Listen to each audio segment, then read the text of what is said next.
máquinas no son suficientes.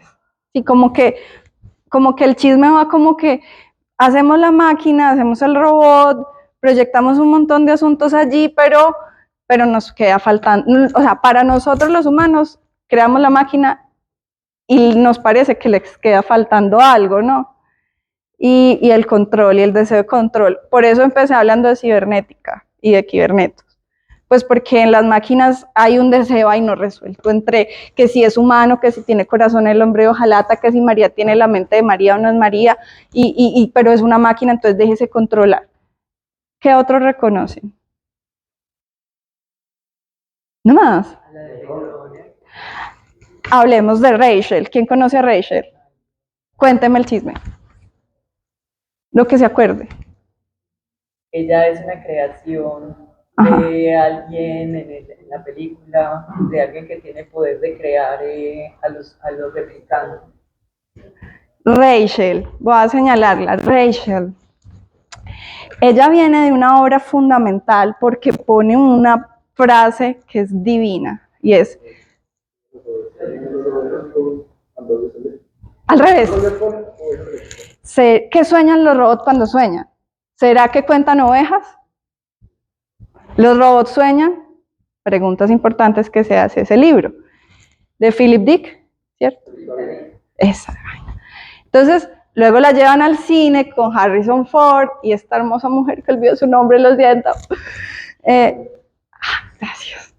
Entonces Rachel es, así como las de Hime Soroyama, es una fembot. O sea, es construida así, súper mami, súper guapa.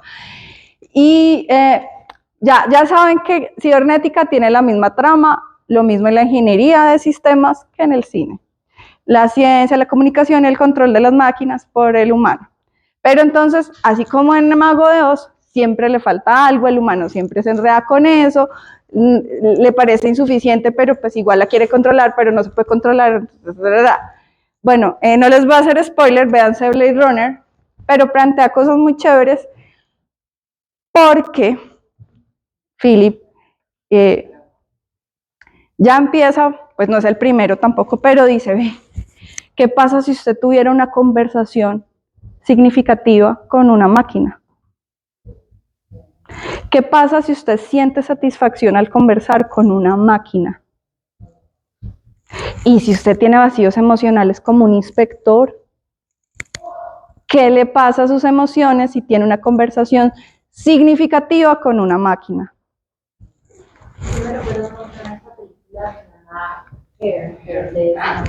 Ay, sí, la voy a mostrar, la voy a mostrar. Ahí viene, ahí viene. Contá el chisme. Porque pues él se sentía como muy vacío en su realidad, la forma en la que empezó a expresar sus emociones fue enamorándose de una máquina. Entonces, pues ya también entra uno a preguntarse si el ser humano pues llega a ese punto en algún momento y eso que realidad emocionalizar. Es que a mí me dijeron que eso está pasado de moda, pero yo soy viejita. Dijiste dos cosas que te agradezco. Primero, retengan esto. Dijiste realimentación. Yo les dije, la cibernética dice que es la ciencia de la comunicación y control de las máquinas, que tiene 4 principios. Control, comunicación, realimentación y jerarquía. Esa no sé si la alcancemos a conversar. Sí, los humanos sentimos que si la tecnología no nos devuelve algo, es muy incompleta. Porque ahí hay una imaginería de la cual no vamos a hablar hoy demasiado, pero sí. Y lo que quiero que retengan, que también dijiste, es que las emociones se proyectan en la tecnología. Y cuando hablemos de 3 palabras que usamos todos los días, UX, interfaz gráfica de usuario, usabilidad, ¿de dónde vienen esas ideas? Vamos a hablar un poquito de eso ya más al cierre. ¿No conoce nadie más? ¿Quién se vio Ghost in the Shell? Ghost in the Shell. Ay, cuente. No la podemos dejar por fuera. La teniente Kusama se ofende, por favor. La mayor. Eso.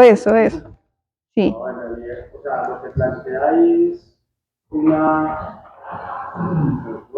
una filosofía alrededor de la inteligencia artificial, que no es, lo cual se traslada también al mundo de los humanos, es decir, que es humano, que no es humano, y al final termina planteando algo así como una interacción amorosa entre cyborg e inteligencia artificial.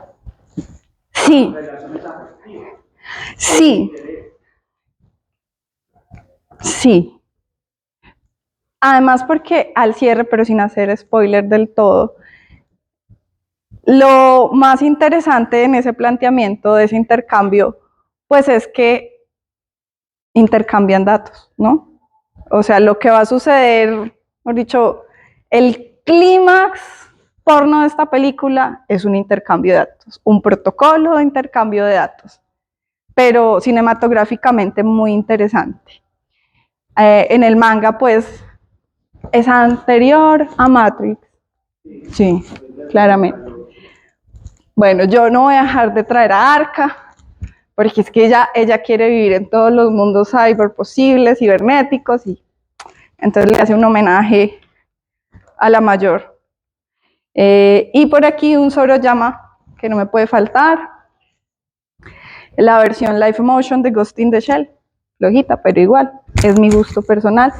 Y Orlan, que por favor la conozcan, porque de todas, bueno, de todas no, todas son muy reales, pero digamos que quien ha llevado al límite las experimentaciones, más allá de la imaginería, sí es Orlan.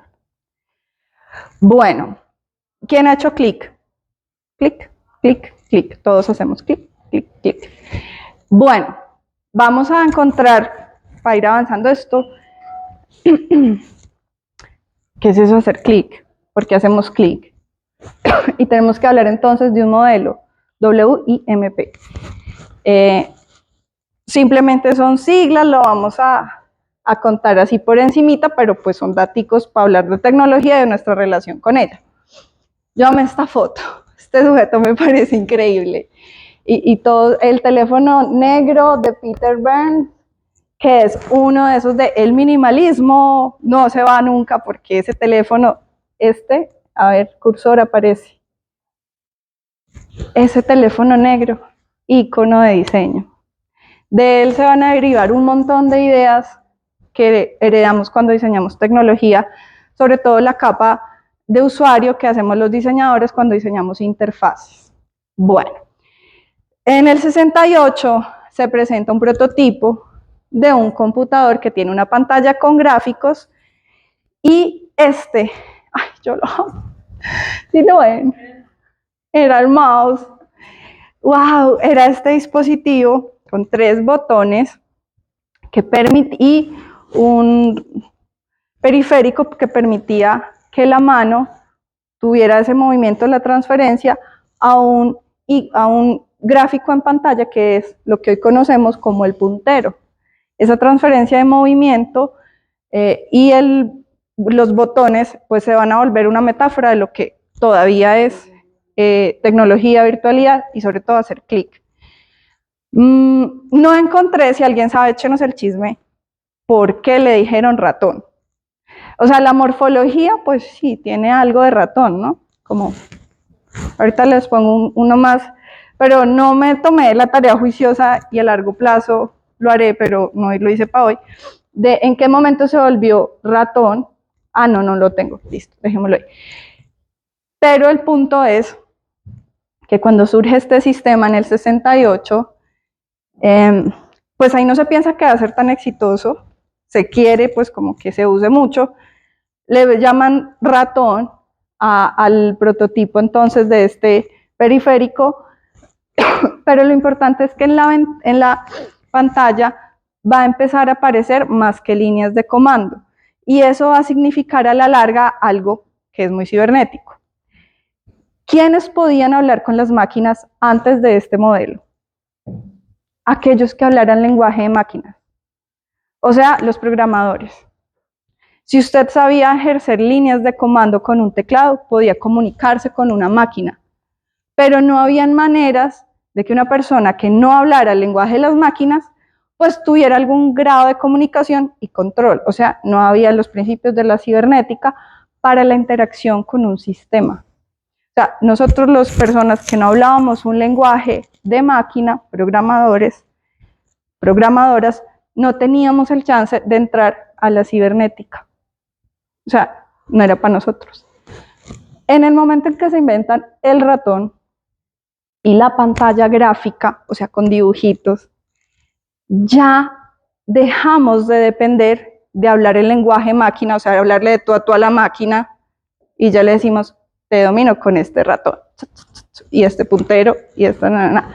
Ese es el modelo WIMP, que es window, ventana, y icono, que es el botón en pantalla, M, menú, ya se los presento más ahorita, y pude pointer o puntero, que va a hacer esa flecha, que va a darle al usuario la sensación de control y comunicación y realimentación en un sistema informático. Es muy importante porque de ahí, entonces, cuando tú usas el mouse para dar clic a un botón, usando un botón físico que se puede llamar accionador o gatillador o actuador, eso, usar un botón que tiene un gatillador mecánico, eso es clic, o sea, un resorte de un botón. De ahí que hacer clic que es en inglés una onomatopeya, pues se vuelva una forma de relación cotidiana, casi diaria con la tecnología. Y la palabra hacer clic o implique, hice clic con esa persona, esta situación no sentí clic, y bueno, y dale con el clic. ¡Ay, otra vez arca! ¡Oh! Se me pasó, es que me gustó mucho esa imagen. WMP, Windows, iconos, menú, puntero, mouse, ratón, tal vez por su forma, cursor da clic, y para ir cerrando vamos a definir qué es eso de interfase, qué es eso de GUI, interfaz gráfica de usuario, qué es eso de UI, qué es eso de UX, lo van a encontrar hasta el cansancio, qué es eso de usabilidad y qué es eso de lo responsive, ¿cierto? Bueno, entonces, esta fue una de los primeros prototipos, esto es del 75, de un ensamble de comandos que antes nos tocaba saber lenguaje máquina para decirle a la máquina, haga esto, haga aquello, por medio de un teclado, y que al convertirse en un arreglo gráfico que mezcló funciones para que se entendieran los códigos largos como funciones, como acciones determinadas, hizo que poco a poco las personas que no queríamos aprender a hablar el lenguaje máquina tuviéramos otras alternativas para comunicar y controlar las computadoras usando entonces estas agrupaciones de funciones. Agrupaciones de funciones que estaban, digamos, como dispuestas, organizadas en ventanas de trabajo, en menús de acciones y en iconos que se convertirían como en acciones reconocibles de la máquina. Es decir, estábamos empezando a darle forma a una manera de comunicarnos con las máquinas que no dependiera de hablar el lenguaje máquina, ni de que las máquinas tuvieran una metáfora corporal. O sea, las máquinas no tenían que tener un cuerpo humano para nosotros poderlas controlar, sino una interfaz gráfica. Entonces, María,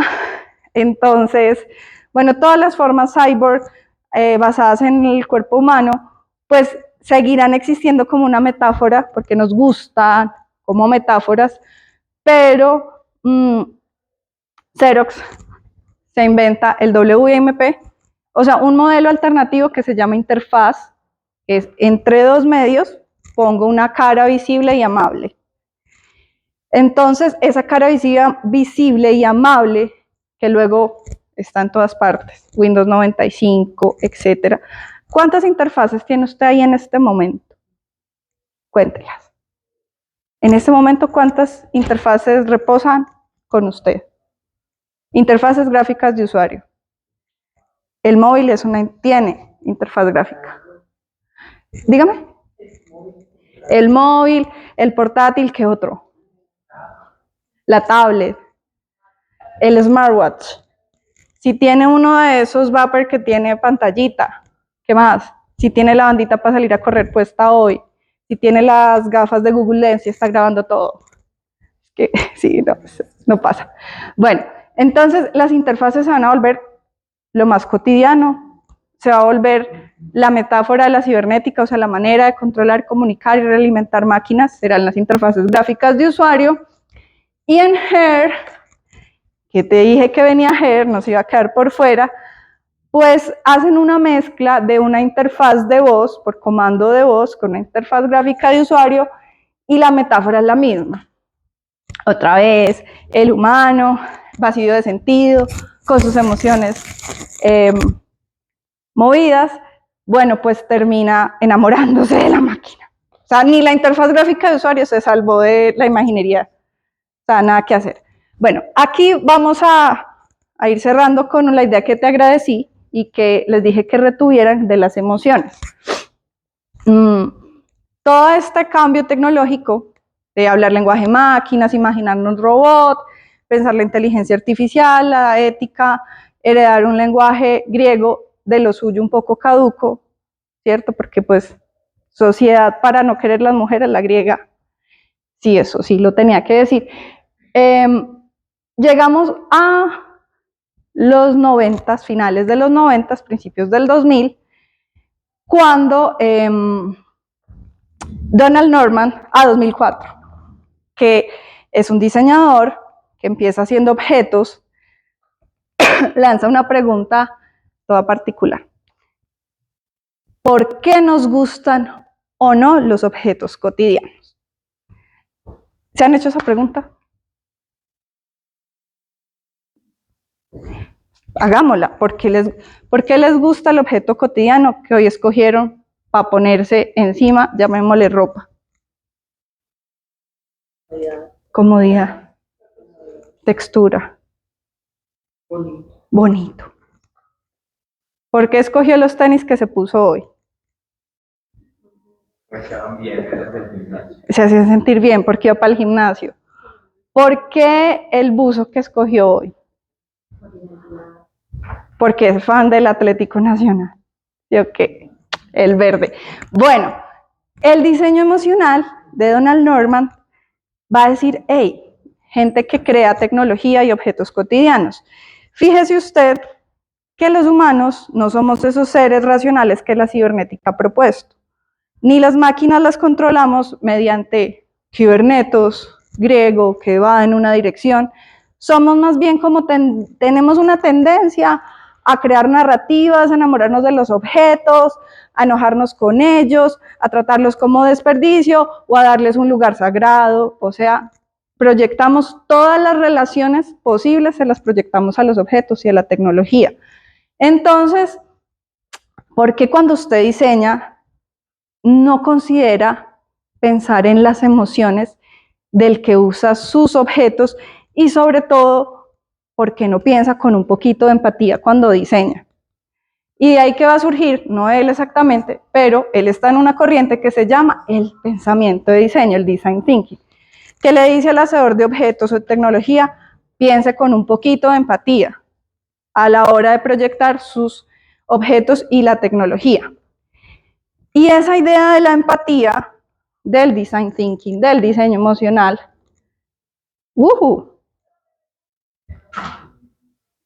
¿qué pachón? ¿No cooperó? ¿Sí cooperó? ¿No cooperó? ¿Sí cooperó? ¡Oh! ¡Se quedó! ¿Vio? Bueno, a ver, intentemos ver si tiene, no, sí seguía para ahí. Entonces me toca a mí acabar esto. ¡Ay! Yo misma soy muy charra, espera un momentico. Ya, entonces, para ir cerrando este momento. Ya las interfaces estaban creadas, la cibernética, el ratón, el computador personal, está llegando el móvil y Donald Norman se vuelve luego diseñador de interfaces, o sea, pasa a hacer objetos físicos, a diseñar interfaces, y él va a decir que cuando un objeto, sobre todo una un sistema de información, tiene ese no sé qué de empatía que él espera que tengamos los que los creamos. Ese no sé qué de empatía es lo que hace que un objeto se comprenda más fácilmente por quien lo usa. O sea, es como usabilidad no es lo que es más fácil de usar, sino aquello que fue diseñado para que las personas puedan aprender. Y se puede medir si las personas aprenden fácilmente a usar ese objeto. Y tiene como condición, entonces, la empatía. Usabilidad, cotidianamente para nosotros es muy fácil de usar. Para el diseñador es eso y es fácil de usar porque lo diseñé para que fuera fácil de entender o aprender. Y esa es pues la metodología que Donald Norman llama dentro de sus mundos también Design Thinking. Y la usabilidad será la característica que tendrán las interfaces y los dispositivos. Este chisme, sí, porque yo aquí ya, carretazo. Claro, que es importante mencionar que Norman trae la psicología ecológica, un concepto que es el acordarse, la acordancia. Bueno, lo mencionaba otro documento que se llama Psicología de los Procesos Cotidianos, que Norman es psicólogo cognitivo, y está muy ligado a eso, que digamos el nivel emocional, diseñar para los demás, que lo comprendan, está muy ligado a este concepto de acordancia. La acordancia básicamente, bueno, el diseño, la psicología del diseño sobre todo, son las posibilidades de acción que tienen los objetos. Es decir, diseñar de tal manera que las posibilidades de acción de los objetos estén expresadas muy claramente para que los usuarios obviamente tengan una comprensión. Muy curioso que esté el exprimidor de figura estática, que justamente es todo lo contrario de lo que podría ser un objeto funcional. Empático, así que no diga empático. Visualmente es empático. Visualmente puede ser. Pues al menos la gorrita naranja tiene ahí como una broma, ¿no? Como un bonete, como un sombrerito. Se le puede poner la naranja de sombrero. Otra cosa muy interesante que se liga, digamos, a esto con el diseño emocional, lo que hablabas del clic, y es que ese tema del clic, de cómo yo manipulo la pantalla, manipulo los objetos, empieza también a evolucionar para que el mismo cuerpo tenga un poco más de cercanía a esa interfaz, ¿cierto? Entonces inicialmente se hablaba de clic, desde que eran las pantallas táctiles, y que hoy en día es pues como lo que manda la parada, pero ya llega este señor Elon Musk con su microchip, donde ya se puede manipular esa misma pantalla, pero en el cerebro. Entonces hay una relación un poco más compleja en términos de lo emocional, porque básicamente ya no se habla del control de una máquina, sino cómo el ser humano va a empezar a meterse. Gracias. Porque yo les dije que estoy en desorden. Esa fue una de las reglas, ¿no? Bueno, pues es que a mí no es que se me haya pasado, pero me devuelvo a la imaginería porque les dejo de tarea empezar a conocer el manifiesto Cyborg de Donna Haraway. No porque sea mi ideología, no lo es, pero sí es bien chévere saber que ella ya lo había dicho. Antes de Donald Norman, antes de Elon Musk, afortunadamente, ya había dicho que la tecnología es un conocimiento situado, que el ser cyborg, igual que el género, es una construcción social. Léanla porque pues de eso no vamos a hablar hoy, no es el punto. Pero la relación entre tecnología y nosotros los humanos, pues también está dicho por ahí. Bueno, no, ya prácticamente lo que toca es despedirnos.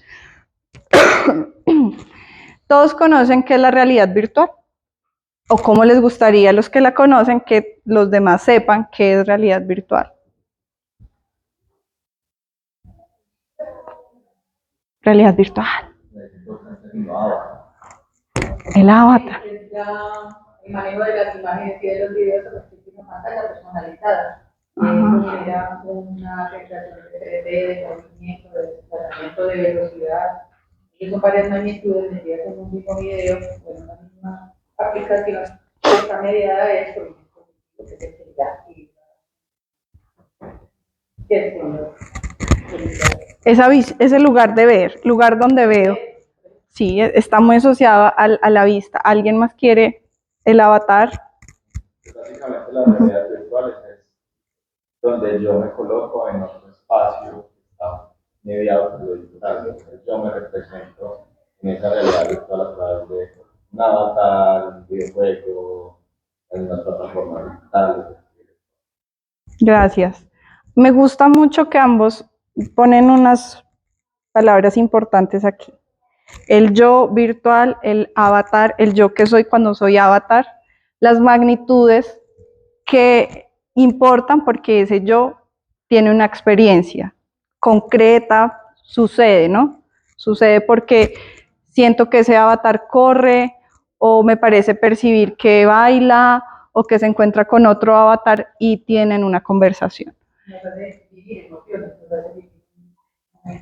Lo que el avatar representa nos hace sentir que vivimos y nos emociona. Sí, estoy de acuerdo también. La relación del mundo real, pero en el mundo virtual. ¿Por qué hace real así? Técnicamente, pues obviamente no podemos hacer lo mismo en un mundo cibernético que en la vida real, porque en el mundo cibernético los límites ya son más extensos que los que hay en la vida real, entonces se permiten muchas cosas y por eso mucha gente se muestra como una persona totalmente diferente en el mundo cibernético que en la vida real, por las limitaciones que hay. Y como la tecnología en el mundo cibernético ha ido avanzando, pues ya, por ejemplo, con las realidades virtuales, por ejemplo, tiene ya los body kits, que básicamente están los que son para que tú puedas mover el cuerpo completo en el mundo virtual, puedas hacer muchas cosas. Los affordance que decía el profe Juan. Un body kit que es que tú puedes sentir cuando te tocan, cuando te hacen cosas en el cuerpo, pero eso sí son carísimos. Acá en Latinoamérica es muy raro verlo, pero en otros países sí es más común y muchas personas hacen el uso de estas plataformas como para sentirse identificados de cierto modo y poder usarlos como su mundo real, por si muchas personas son muy introvertidas y no les gusta, por ejemplo, socializar en la vida real como tal y sienten que en el mundo virtual como que son unas personas totalmente diferentes. Gracias. Ay, por favor. Que me gusta conectar incluso con eso, hay una película que se llama Ready Player One. Ready Player One. Por ejemplo, la película es súper tesa, en cierto modo, porque muestra la decadencia de la humanidad, ¿cierto? En una realidad, pero la realidad alterna es un mundo diverso de máquinas, fantasía, experiencias y diversas cosas, pues la película ya tiene otro tipo de trama, pero en esencia lo que se muestra es cómo llevan ese cuerpo, que es tangible, ¿cierto? A través de un dispositivo, un chaleco de un equipo incluso, que hace sentir lo que ella dice, si en el juego te pegan en alguna parte, sientes el dolor físico en la calidad, ¿cierto? Entonces, es como se sujeta eso tangible con eso no tangible, ¿cierto? Y finalmente, es interesante la realidad virtual que nos muestran allá, ¿cierto? Es una realidad donde no hay pobreza, pero sí hay necesidad, ¿cierto? La gente va y juega y tiene la necesidad de adquirir monedas o lo que sea para hacer cierto estatus. Siempre están corriendo buscando las moneditas. La gente casi que vive todo su día a día conectado a esa realidad virtual. Su día a día no es esta vida y este cuerpo. Entonces, como esas metáforas que hay dentro de cada escena y finalmente pues dentro de la película. Muchas gracias. Ready Player One. Hay que verla. Pone unas cositas que uno dice, wow. Bueno, les tengo un chisme para despedirme. ¿Ustedes saben quién es Aristóteles? Ojalá hubiera sido un cyborg. ¡Oh! Sería lo más chimba del mundo. Si ven, ¡hey, Aristóteles! Descargando Aristóteles. Bueno, el filósofo griego Aristóteles, pues ya se había planteado esa palabrita de virtual. ¿Por qué razón? Porque para la gente de su época, que se veían en un lago y veían su reflejo y veían su sombra proyectada, y ¿quién ha bailado con la sombra? Se pone a bailar así con la sombra, ¿la? Bueno, pues hay gente, ¿no? Hay gente que baila con la sombra, hay gente que se para y mira el reflejo en el lago o en el agua y empieza a moverse con ese reflejo, en el lago, en el agua, con la sombra. Entonces, aunque no hubieran trajes ápticos, cascos Oculus, interfaces, Pues ya en la época de Aristóteles la gente se hacía unas preguntas bastante charras y particulares, como que si mi sombra, que se mueve cuando yo bailo, y que puedo bailar con mi sombra, o mirar el reflejo y enamorarme y ser Narciso. Se enamoraban del reflejo. Hoy los cyborgs no se inventaron esos amores complicados. Ya el reflejo de Narciso ya estaba en el mito. Entonces, Aristóteles dice, sucede que, esto es cuento, pues él no lo dijo así, pero va a decir algo así como que, ¿qué pasa con esas imágenes que nos devuelven un poco de nosotros y que nos llenan de imaginación? Para muchos pensadores de su tiempo, esto era una falsificación, porque establecían que habían cosas verdaderas y cosas falsas, y que los reflejos de lo humano eran mentiras, eran falsedades. Entonces lo virtual, malo, negativo, falso, por ahí no era. Aristóteles busca una salida menos radical y dice, hay potencia en lo virtual. Entonces va a ser como una metáfora. Bueno, algo así como que cuando usted tiene la semilla de un árbol, la semilla no es un árbol, pero es un árbol en potencia. Entonces, cuando usted tiene la semilla, el árbol que se imagina es lo virtual. Esa semilla puede ser árbol. No es porque es semilla, pero en ella está contenida la posibilidad del árbol. Y en tanto la virtualidad se entiende como que lo que está aquí tiene una potencia de ser, aunque no lo es. Y es justamente en ese desbalance, en ese no saber si va a ser semilla, árbol, no, pues ahí radica lo interesante de lo virtual. Y esa es una idea de virtualidad que le debemos a Aristóteles en una versión que yo conté como manera de chisme. Y eso así igualito no lo va a encontrar en un libro. Así cierro la última palabra de esta cátedra nómada, y es que lo virtual puede ser la potencia de lo que somos como humanos, pero que no somos, como androides, o al revés, ¿cierto? Hice una del Chavo del Ocho. Bueno, muchas gracias. Esta era la charla. Gracias por sus aportes.